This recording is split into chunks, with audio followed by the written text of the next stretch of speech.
Big question, how does what we wear affect our lives? Farida watched with wide eyes as her grandmother carefully unfolded a beautiful piece of fabric. The intricate patterns and rich colors seemed to dance under the light, and Farida could hardly believe that something so beautiful had been made by hand. Her grandmother, whom everyone called Mama, smiled as she noticed Farida's fascination. "This, my dear, is a sook," Mama began, her voice soft and full of pride. "It's a traditional hand-woven fabric, and it's been a part of our Yoruba culture for generations. Each pattern tells a story, and every piece has a purpose." Farida gently ran her fingers over the fabric, feeling its texture and imagining the skill and time it took to create. She was already starting to understand that clothing wasn't just about covering your body, it was about expressing who you are and where you come from. Mama placed the asook on the table and pulled out another fabric, this time a vibrant anchor cloth with bold, geometric patterns. "This is another type of fabric that's very popular in Nigeria," Mama explained. "Ankara is known for its bright, colorful prints and is worn by people across different regions." Farida had seen her mother wear Ankara dresses during family gatherings and important events. She knew that these clothes weren't just for looking good, they had a deeper meaning. "Why do we wear these clothes, Mama?" Farida asked.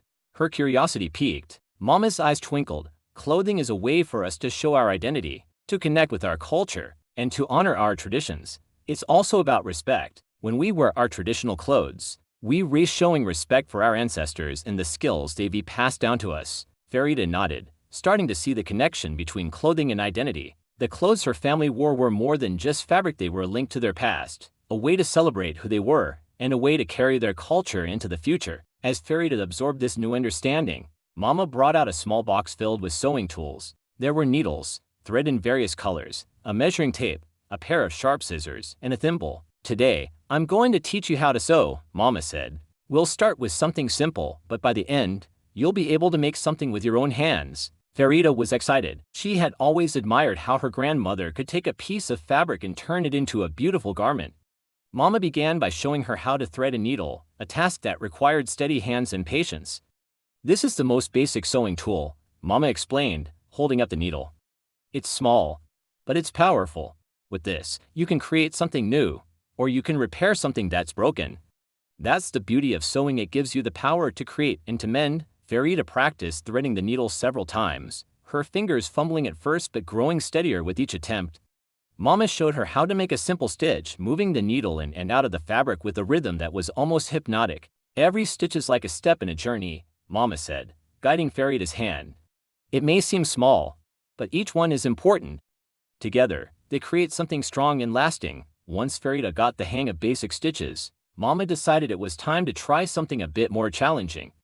She handed Farida a small piece of Ankara fabric and asked her to make a tiny pouch. Farida's eyes widened in surprise. "A whole pouch? But I've just learned how to sew," Mama chuckled. "Yes, but you've learned quickly, and I believe you can do it. Remember, creativity isn't just about making something new, it's about using what you know in new ways." With Mama's encouragement, Farida began working on the pouch. She carefully measured and cut the fabric, making sure the edges were straight. Then, she folded the fabric and started sewing the sides together, her hands moving with a newfound confidence. As she worked, Farida began to understand the importance of creativity. It wasn't just about making something pretty, it was about solving problems, thinking outside the box, and bringing something new into the world. The simple act of sewing had become a way for her to express herself, to take an idea from her mind and make it real. While Farida worked on her pouch, Mama shared stories of her own childhood, when she had first learned to sew. She spoke of her mother and grandmother, who had passed down their skills and knowledge, just as she was doing with Farida now. "In our culture, we learn from our elders," Mama said. "It's not just about learning the skills, they also teach us about life, about patience, respect, and tradition. When you learn from someone older, you're not just gaining knowledge, you're reconnecting with the past and preparing for the future." Farida listened intently, realizing how much she valued these moments with her grandmother.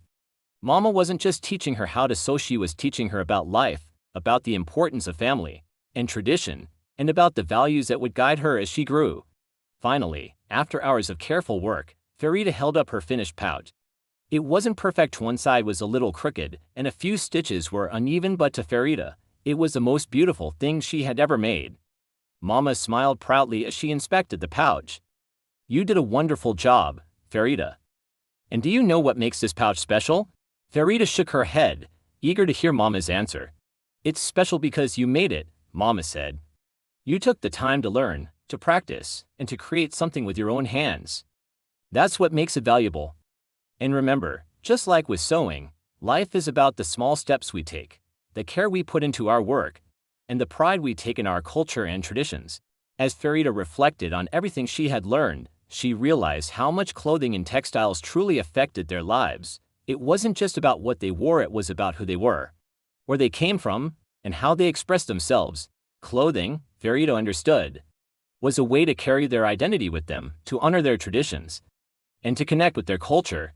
And sewing was more than just a skill, it was a way to create, to solve problems, and to learn from those who had come before.